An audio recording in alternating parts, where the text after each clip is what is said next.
پچھلے دنوں میں نے پڑھا کہ جی ایک نوبیل پرائز لوریٹ ہے، اس نے کہا کہ جی کورونا کی جو ویکسین لگائے گا 2 سال میں مر جائے گا۔ استغفر اللہ، کہاں سے یہ بات آئی؟ کیا سورس ہے اس کا؟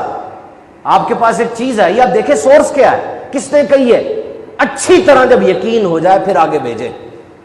خاص طور پہ یہ جو حدیث پاک ہے، میرے آقا نے فرمایا کہ اس نے اپنا ٹھکانہ جہنم میں بنایا جس نے بغیر تحقیق کے میری بات آگے بڑھائی۔ اس بندے نے بات کی ہے، بالکل کی ہے، وہ بندہ واقعی نوبیل پرائز لوریٹ بھی ہے، بہت بڑا سائنسدان ہے، لیکن یہ اس کی رائے ہے، یہ رائے نہیں ہے اس کی جو اس نے کہی ہے۔ اس کی رائے کیا ہے میں آپ کو بتاتا ہوں، 2 سال میں مرنے والی کوئی بات نہیں اس نے کی۔ اس نے یہ کہا ہے، غور سے سنیں گے تو آپ کو سمجھ آئے گی، انسان کے جسم میں پاور آف امیونٹی ہوتی ہے، قوت مدافعت ہوتی ہے، جس سے وہ بیماریوں سے لڑتا ہے۔ آپ کے جسم میں وائٹ بلڈ سیلز ہیں، سفید خلی ہیں، یہ آپ کے جسم کی آرمی ہے۔ جب جسم میں کوئی کیڑا جاتا ہے، کوئی جراثیم جاتا ہے، یہ سفید خلی اس کو کھا کے ختم کر دیتے ہیں۔ ایک پلیٹلیٹس ہوتی ہے، جب آپ کے یہاں پہ زخم ہو جائے تو کھرن بن جاتا ہے نا، سکار کالے رنگ کا بن جاتا ہے جس کو مائیں کہتی نہ اکھاڑو، وہ مردہ پلیٹلیٹس ہوتی ہیں جو خون کی کلوٹنگ کو بڑھنے سے روکنے کے لیے جب جاتی ہے۔ یہ آپ کے جسم کی قوت مدافعت ہے، اور کورونا کے اندر سب سے بڑا رول اسی قوت مدافعت کا ہی ہے۔ جس کے اندر یہ قوت مدافعت زیادہ ہوگی وہ کورونا سے لڑ لے گا۔ کیوں بڑی بڑی عمر کے لوگ جلدی فوت ہو جاتے ہیں؟ ان کے اندر نہیں ہے اتنی قوت مدافعت، نوجوانوں میں ہوتی ہے۔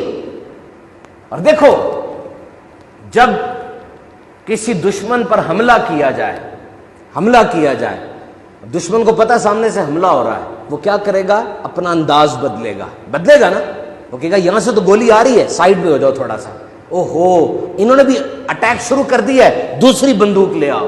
تو یاد رکھیے یہ ایک سائنٹیفک فیکٹ ہے کہ جب بھی آپ کسی وائرس کے خلاف ایکشن لیتے ہیں، قدرتی طور پہ وہ وائرس اپنی شکل بدلتا ہے۔ اسے انگلش میں کہتے ہیں میوٹیشن۔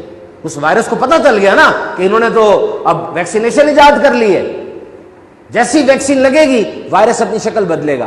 وائرس کی مثال بالکل اس درخت کی طرح ہے، درخت کا تنا تو ایک ہی ہوتا ہے، لیکن جب اس کی شاخیں نکلتی ہیں ہر شاخ کی شکل رنگ الگ الگ سا ہوتا ہے۔ تو کورونا کووڈ-19 اس کی 5 میوٹیشنز آ چکی ہیں، 5 مختلف قسم کے کووڈ-19 آ چکے ہیں۔ ایک انڈین ویریئنٹ ہے، بہت خطرناک ہے پھیلنے کے لحاظ سے، ایک دن میں 4 لاکھ لوگوں کو ہو جاتا ہے۔ ایک ساؤتھ افریقہ کا ویریئنٹ ہے، ایک UK کا ویریئنٹ ہے، یہ الگ الگ ویریئنٹس ہیں۔ اس بندے نے صرف اتنا کہا ہے کہ میری رائے کے مطابق اتنی زیادہ ویکسینیشن نہیں کرنی چاہیے تھی، کیونکہ تم نے کر دی ہے، اب وائرس کو موقع مل گیا ہے مختلف انداز سے اپنے آپ کو چینج کرنے کا۔ یہ اس کی رائے ہے، وہ ایک ڈاکٹر ہے۔ جب دنیا کے سارے ڈاکٹر کہہ رہے ہیں کہ ویکسینیشن لگنی چاہیے اور اس کا فائدہ ہے، تو بس اس کی رائے ہے، ہو سکتا تبدیل ہو جائے کل۔ ہم نے اس رائے کو پھیلانے میں کیوں ساتھ دیا؟ سائنس تو ہے ہی ضمنی علم، اور یہ کورونا کووڈ-19 ڈاکٹرز کا ٹاپک ہے۔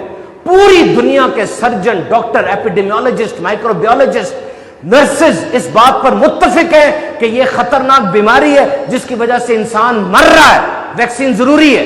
یہ ایک رائے ہے، کس کی؟ ماہر کی۔ اور وہ بندہ جس نے پتہ نہیں میٹرک میں سائنس پڑھی ہوئی ہے کہ نہیں پڑھی، اور پڑھی بھی ہے تو کتنی دفعہ فیل ہوا ہے، اس کی رائے آپ سامنے رکھ لیتے ہیں، ان کی رائے پیچھے چھوڑ دیتے ہیں۔ ویکسین لگتی ہے تو جی بیمار ہو جاتے ہیں، ادھر درد ہوتی ہے۔ او میرے بھائی، اس نے جسم میں جا کے تمہارے پورے جسم کو ریسیٹ کرنا ہے، کچھ نہ کچھ تو تبدیلی ہوگی نا۔ آپ سب نے اپنے بچوں کو بچپن میں حفاظتی ٹیکے لگوائے نا؟ کیا حفاظتی ٹیکے لگانے کے بعد بچے کو بخار نہیں ہوتا تھا؟ ہوتا ہے۔